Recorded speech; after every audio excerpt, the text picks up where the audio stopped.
ഉർവശിയുടെ ചേച്ചി കൽപ്പന, ജയറാമിൻ്റെ മകൻ കാളിദാസൻ, സുകുമാരൻ്റെ ഭാര്യ മല്ലികയും മകൻ പൃഥ്വി, ഇന്ദ്രജിത്തും ഭാര്യ പൂർണിമയും. ഉർവശിയുടെ ചേച്ചി കൽപ്പന, ജയറാമിൻ്റെ മകൻ കാളിദാസൻ, സുകുമാരൻ്റെ ഭാര്യ മല്ലികയും മകൻ പൃഥ്വി, ഇന്ദ്രജിത്തും ഭാര്യ പൂർണിമയും.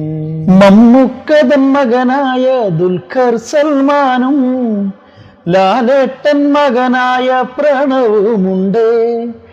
ആസിഫിൻ്റെ അനുജനം അഷ്കർ അലി, പിന്നെ ശ്രീനിവാസൻ, മക്കൾ ധ്യാനും വിനീത്.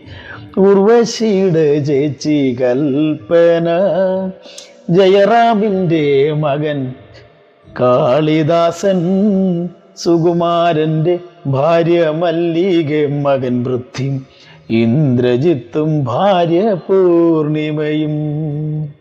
TG രവിയുടെ മകനായ ശ്രീജിത്തും അഭിയുടെ മകനായ ഷൈൻ നിഗവും, ഹരിശ്രീ അശോകന്റെ മകനായ അർജുനും, മുകേഷിൻ മകനായ ശ്രാവണുണ്ടേ.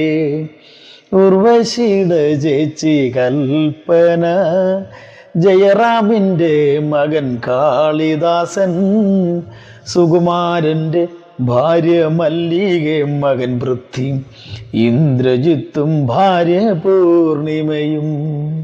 പ്രിയദർശൻ മകളായ കല്യാണിയും പിന്നെയ മേനകതൻ മകൾ കീർത്തിയുണ്ടേ.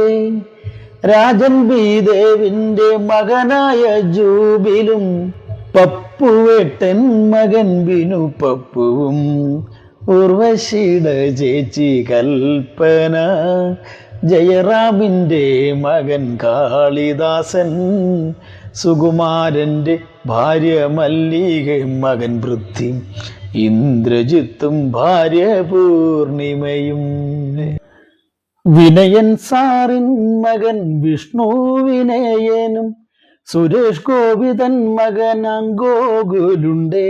ഭരതന്റെ മകൻ സിദ്ധാർത്ഥ് ഭാര്യ ലളിതയും, ഫാസിലിൻ മകനായ ഫഹദ് ഫാസിലും. സ്നേഹിതരെ, സ്റ്റേജ് ഇന്ത്യയുടെ പ്രോഗ്രാമുകളിലും അല്ലാതെയുള്ള മറ്റു പ്രോഗ്രാമുകളിലും അക്കാലത്ത് ഇതേപോലെയുള്ള നിരവധി പാരഡികളും മറ്റു പ്രോഗ്രാമുകളും ഒക്കെ സ്റ്റേജിൽ നിരന്തരം ചെയ്തിട്ടുണ്ട്. ഇന്ന് ചാനൽ പ്രോഗ്രാമുകൾ സജീവമാണ്. അന്ന് ഇതേപോലുള്ള ചാനൽ പ്രോഗ്രാമുകളിലോ സോഷ്യൽ മീഡിയകളോ ഒന്നും സജീവമല്ലാതിരുന്ന കാലത്താണ് ഏറ്റവും കൂടുതൽ ഇതുപോലുള്ള പ്രോഗ്രാമുകൾ അവതരിപ്പിച്ചിരുന്നത്.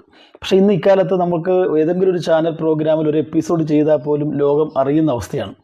അന്നത്തെ കലാകാരന്മാർക്ക് ഇതേപോലുള്ള അവസരങ്ങൾ കിട്ടിയിരുന്നില്ല. അത് വേദികളിൽ നേരിട്ട് പ്രേക്ഷകരുമായിട്ട് സംവദിക്കുന്ന പ്രോഗ്രാമുകൾ മാത്രമേ ഉണ്ടായിരുന്നുള്ളൂ. എന്നാൽ ഇക്കാലത്ത് ഏറെ സൗഭാഗ്യങ്ങൾ കലാകാരന്മാർക്കുള്ള കാലമാണ്. എങ്കിലും അന്ന് വേദികളിൽ അവതരിപ്പിച്ചിട്ടുള്ള നിരവധി പ്രോഗ്രാമുകളുണ്ട്. ഒരുപക്ഷെ മീഡിയകളിലൊന്നും അധികം അവതരിപ്പിക്കാത്ത സംഭവങ്ങളാണ് കൂടുതലും എന്നാണ് ഞാൻ വിശ്വസിക്കുന്നത്. അങ്ങനെയുള്ള പല പ്രോഗ്രാമുകളും എൻ്റെ ഫേസ്ബുക്ക് പേജിലൂടെ ഞാൻ ഓർത്തെടുക്കുന്നവ അപ്ലോഡ് ചെയ്യുകയാണ്. എന്നും എക്കാലവും വേദികളിലും മറ്റ് ചാനൽ പ്രോഗ്രാമുകളിലും ഒക്കെ നിങ്ങൾ നൽകിയിട്ടുള്ള സ്നേഹനിർഭരമായ പ്രോത്സാഹനങ്ങൾ തുടർന്നും ഉണ്ടാകുമെന്ന് പ്രതീക്ഷിക്കുകയാണ്. നിങ്ങളുടെ സ്നേഹപൂർവ്വം മധു പുന്നപ്ര.